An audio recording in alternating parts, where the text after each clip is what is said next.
আসসালামু আলাইকুম। সবাই কেমন আছেন? আশা করি সবাই ভালো আছেন।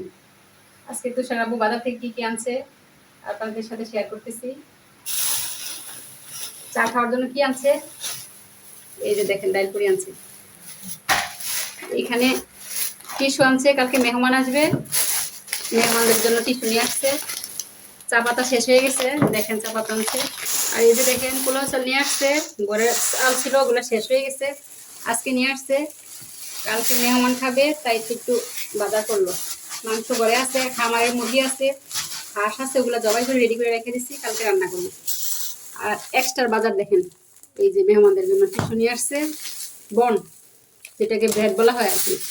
আর এখানে আছে শসা আর টমেটো, আর এটার মধ্যে পেঁয়াজ। প্রতিদিন বাজার করতে হয়। এখন সবার জন্য চা বানাইতেছি, সবাই খাবো, সন্ধ্যা হয়ে গেছে, চা খাইতে হবে। চায়ের সাথে ডাইল পুরি আর সিঙ্গারা।